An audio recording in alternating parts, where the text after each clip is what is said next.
6 interruptions. 6 attempts to silence her, each one louder, sharper, and more dismissive than the last. Ted Cruz leaned forward with that familiar smirk, cutting off Jasmine Crockett mid-sentence again and again, as if her words didn't deserve space in the room. Senators shifted in their chairs, the chamber thick with tension. Some spectators looked down uncomfortably, others leaned in, sensing a storm about to break. Through it all, Crockett sat poised, her voice calm, her eyes unwavering. She let the waves of arrogance crash against her composure. But as the 6th interruption faded, something shifted. She straightened in her chair, her tone steadied, and she prepared to deliver the response no one expected, because the 7th time Cruz tried to drown her out. Jasmine Crockett didn't just answer, she shut down the entire room. The clash wasn't just about words. It wasn't just another heated exchange in Washington. This was bigger, because at stake was the idea of whose voice gets to be heard in America's halls of power. The Senate hearing had already drawn attention across the country. The issue on the table wasn't minor. It carried weight that touched millions of lives. And in moments like these, every sentence mattered. Every interruption was a weapon. Cruz knew it.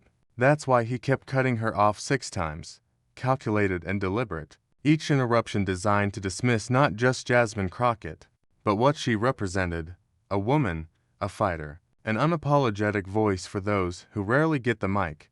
And every time Cruz interrupted, viewers watching from home felt it. Social feeds lit up in real time. Let her speak. Why won't he stop? The chamber wasn't just a room anymore, it was the stage for a nation's frustration.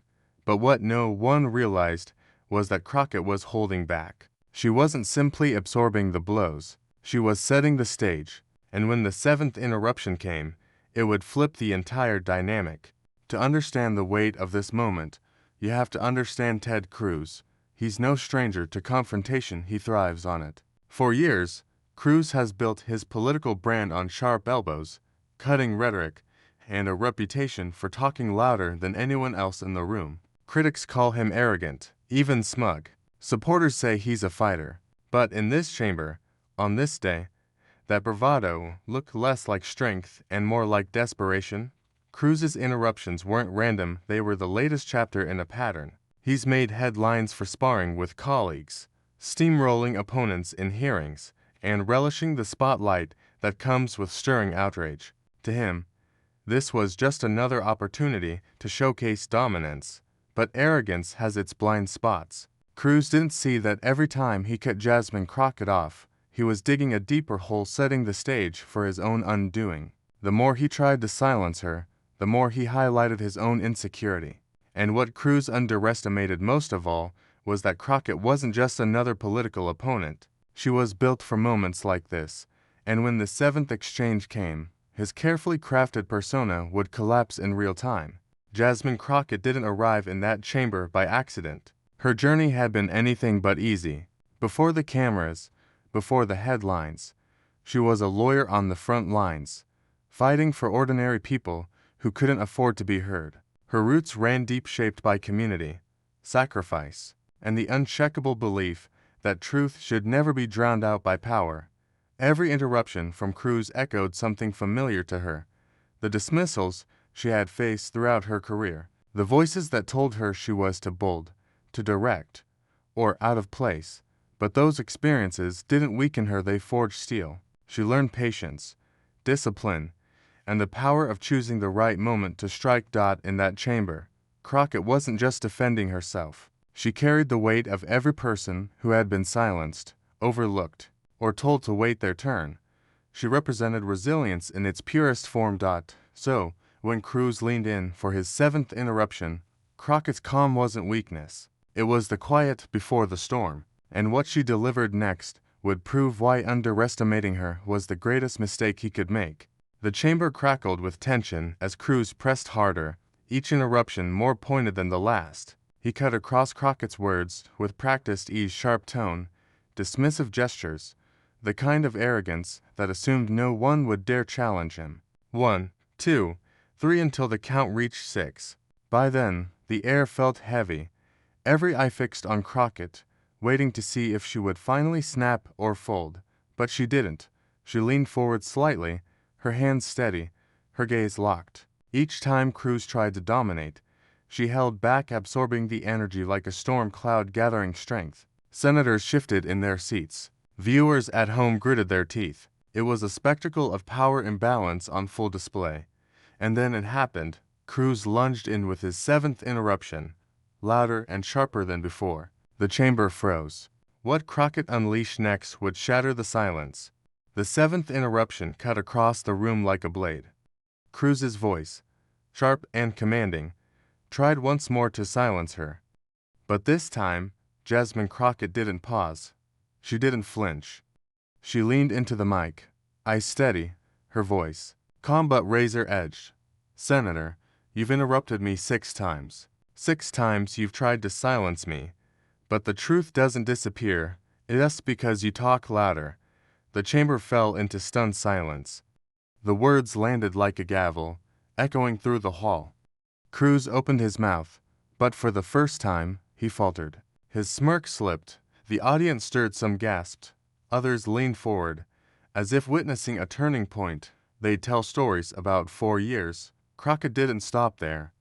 With deliberate pacing, she laid out her argument clear, factual, devastating. Each line built upon the last, stripping away Cruz's interruptions until all that remained was the power of her truth. By the time she finished, Cruz sat back, visibly rattled. And in that chamber, the balance of power had shifted.